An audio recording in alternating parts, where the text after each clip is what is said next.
கிட்டத்தட்ட இதெல்லாம் ஒரு ஒரு கணக்கு இருக்கும். ஒரு அரசியல் கட்சி தலைவர் பல கணக்குகளோடு தான் தொகுதிகளை ஒதுக்குறது, நம்ம போட்டி போடுறது, இப்படிலாம் நிறைய விஷயங்கள் இருக்கும். இந்த நகர்வுகள்லாம் எப்படி பார்க்குறீங்க?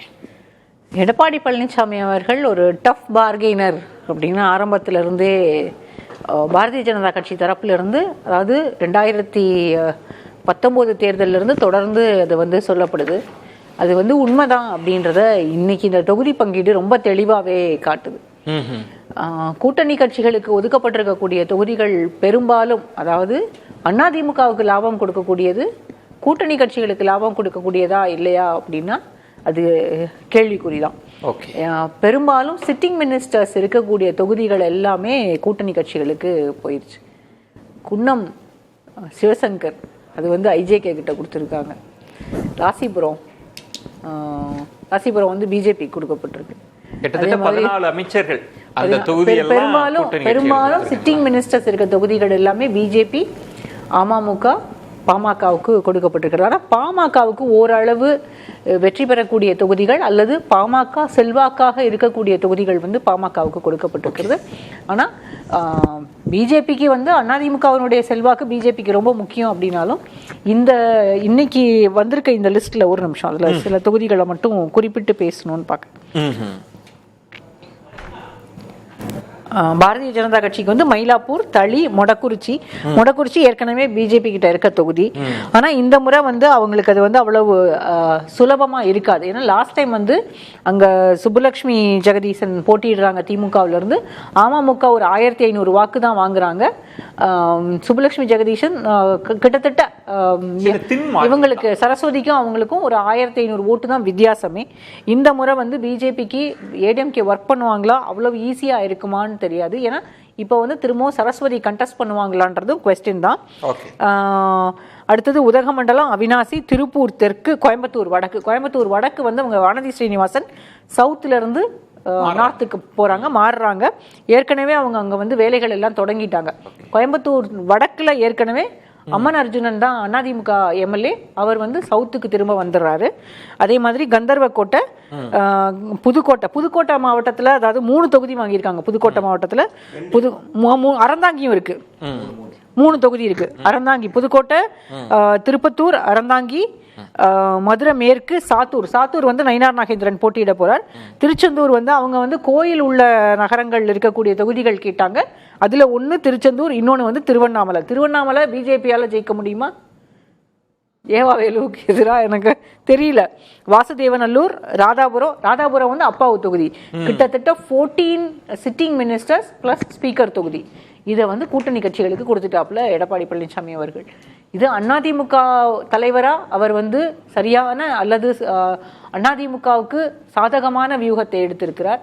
ஒரு கூட்டணி கட்சியினுடைய தலைவர் அல்லது ஒரு கூட்டணியினுடைய தலைவராக கூட்டணி வெற்றி பெறுவதற்கு எப்படி எடுக்கணுமோ அந்த மாதிரியான வியூகங்களை அவர் எடுத்தாரா அப்படின்னா அது குவெஸ்டின் மார்க். இல்ல, ஒரு உதாரணம் சொல்லணும் இங்க. ஏன்னா போன எலெக்ஷன்ல 2021 ஸ்டாலின் பெரும்பாலும் சிட்டிங் மினிஸ்டர்ஸ், அப்போ ஏடிஎம்கே மினிஸ்டர்ஸ் இருந்த தொகுதிகளில் திமுக தான் போட்டியிடும்னு சொல்லியே அவங்க அதை செய்தாங்க. அதுக்கு காரணம் என்னன்னா, கூட்டணி கட்சிகளுக்கு கொடுத்தா ஒருவேளை தோல்வி அப்படின்னா அது கூட்டணிக்கு தான் பெரிய லாஸ் அப்படின்னு அவர் முடிவு பண்ணியிருந்தார். ஆனா இன்னைக்கு காலையில 23 கேண்டிடேட் லிஸ்ட்டும் 23 தொகுதிகளுக்கான கேண்டிடேட் லிஸ்ட்டும் அதற்கு பிறகு தொகுதி பட்டியலுமே அதிமுக வெற்றி பெறக்கூடிய தொகுதிகள் எல்லாத்தையும் தங்கள் வசம் வச்சுக்கிட்டு கூட்டணி கட்சிகளுக்கு சிட்டிங் மினிஸ்டர்ஸ் இருக்கக்கூடிய தொகுதிகளும் வெற்றி வாய்ப்புகள் ரொம்ப குறைவா இருக்கக்கூடிய தொகுதிகளையும் கூட்டணி கட்சிகளுக்கு கொடுத்துட்டாங்க. இதுல லட்சுமி நம்ம பாஜகவை எடுத்துப்போம். ஏன்னா 27 என்ன எல்லாரும் முன்பு என்ன பேசுனாங்கன்னா, அவங்க 60 டார்கெட் பண்ணி ஒர்க் பண்ணிட்டு இருக்கிறாங்க. கிட்டத்தட்ட சவுத்து, வெஸ்ட், மேற்குல எங்கெல்லாம் வெற்றி பெறுவதற்கு வாய்ப்பு இருக்கோ அதெல்லாம் கராரா கேட்க போறாங்க அப்படிலாம் சொல்லப்பட்டது. இப்ப பாஜகவுக்கு கொடுத்த 27 ரொம்ப வெற்றி வாய்ப்பு கடினமா இருக்கிற தொகுதியெல்லாம் கொடுத்துட்டாருன்றதுதானா? ஆமா, வெற்றி வாய்ப்பு கடினமா இருக்கக்கூடிய தொகுதிகளை கொடுத்துட்டாரு. அதற்கு அது போக இன்னொன்னு இதுல குறிப்பிட்டே சொல்லணும். இன்னும் ஐஜேகேக்கு என்ன சின்னம்னு நமக்கு தெரியாது. அதே போல ஜான் பாண்டியனும் பூவை ஜெகன்மூர்த்தியும் அவங்களுக்கு எந்த சின்னம் வேணுமோ அதுல அவங்க போட்டியிட்டுக்கலாம்னு சொல்லிட்டாரு. அவங்க ரெட்டையில போட்டியிடுவாங்களா இல்ல இண்டிபெண்டன்ஸ் சிம்பிளா இல்ல தாமரை சின்னமான்னு தெரியாது. அதே போல ஜி கே வாசன் 5மே தாமரை சின்னம் தான். அப்போ 27 இது வந்து ஏற்கனவே 33 தொகுதி வந்துருச்சு தாமரை சின்னத்துல. இன்னும் அவங்க 2 பேரும் என்ன முடிவு எடுக்கிறாங்களோ அதை பொறுத்து ஐஜேகேவும் அவங்க 2 பேரும், அப்போ 4 தொகுதிகள் இன்னும். எனக்கு தெரிஞ்சு பூவை ஜெகன்மூர்த்தி இரட்டையில தான் போட்டியிடுவாரு.